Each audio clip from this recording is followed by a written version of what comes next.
What if the most important choice you ever make isn't really what you choose, but the simple fact that you can choose?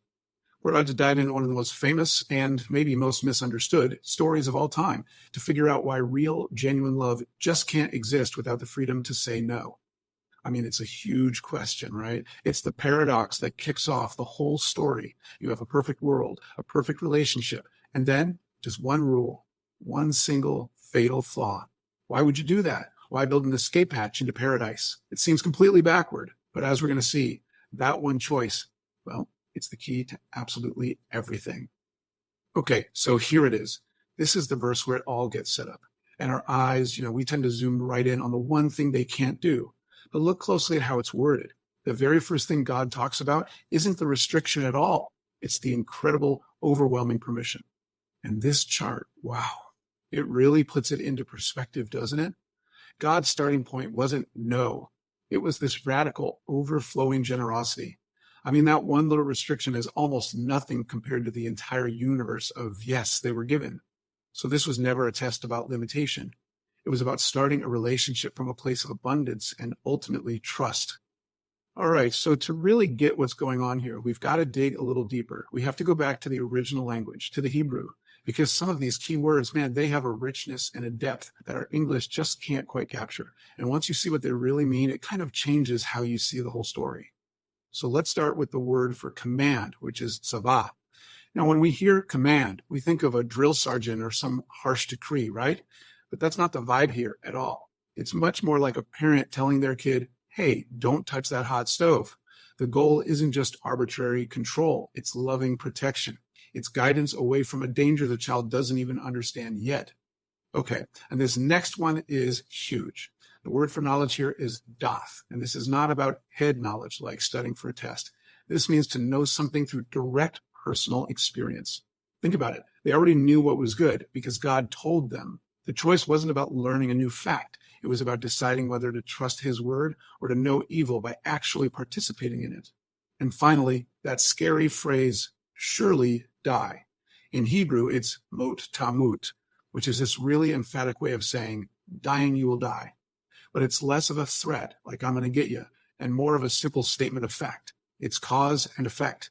It's like if you unplug a lamp from the wall socket, the light is going to go out, period. It's a natural consequence. In the same way, if you disconnect from the very source of life, well, the result is death.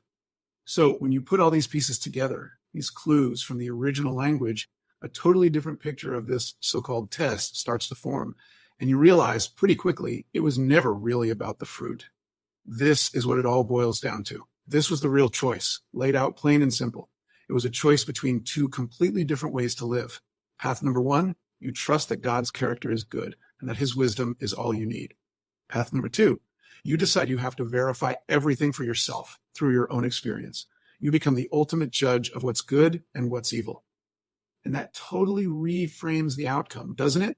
Death wasn't some arbitrary punishment handed down by an angry God. It was just the natural, inevitable result of the choice they made, the choice to unplug from the source of life. That warning wasn't an expression of anger, it was an expression of love. So here's the absolute core of it. The test wasn't about a piece of fruit on a tree. That tree was just a physical symbol for a much, much deeper question. Would they trust God's heart for them? Would they believe that his one boundary was actually for their own good, even if they couldn't fully understand why? It was a test of trust, a test of the relationship itself. Okay, but this choice, this wasn't just some isolated event that happened once long ago in a garden. The writers of the Bible saw this decision, Adam's decision, as setting a pattern, a blueprint for all of human history. Fast forward a few thousand years, and you have the Apostle Paul looking all the way back to this moment. He's connecting Adam's choice directly to the universal human condition. He says death became the new reality for everyone. And then he says that Adam was a type of the one to come. So what on earth does he mean by type? Well, the Greek word he uses is typos, and it means a pattern, a model, a foreshadowing of something.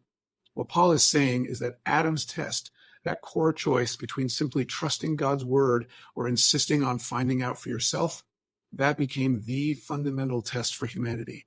It's a choice that you and I face every single day. And once you see this pattern, you start seeing it everywhere in the story. Look at this. Here's Moses, centuries later, laying out the exact same choice for the entire nation of Israel, and he uses almost identical language. I've set before you life and death. Choose life. That call to choose life is just another way of saying choose to trust, choose the relationship. Okay, so let's bring this all home. Why are we talking about this ancient story? What does it possibly have to do with us today? Well, because that same fundamental test of trust, it shows up in our lives all the time, just wearing different clothes. So let's just recap the big ideas we've covered. We've seen that any authentic relationship, especially with God, has to involve real choice. That trust is the bedrock, not demanding absolute proof for everything. We've talked about how God's boundaries are more like a caring parent's protection than a dictator's rules. And importantly, that real freedom has to include real consequences. And at the end of the day, it all boils down to that one thing, faith, choosing to trust without having to experience everything for yourself. And really, this is the bottom line. Think about it. If God had just made us like robots who could only obey, any praise or love from us would be totally meaningless. You can program a machine to say, I love you 1,000,000 times, but it doesn't mean anything. Real love, the only kind that has any value, has to be a choice. And that means the risk of rejection. Well, that's just the price you have to pay for a genuine relationship. So that leaves us with a pretty challenging question for the world we live in now, doesn't it? In an age of endless information, where we can Google any fact and demand verification for every claim, what does it truly mean to choose trust over proof? What does it look like in your life to believe that there just might be a wisdom out there that's greater than your own?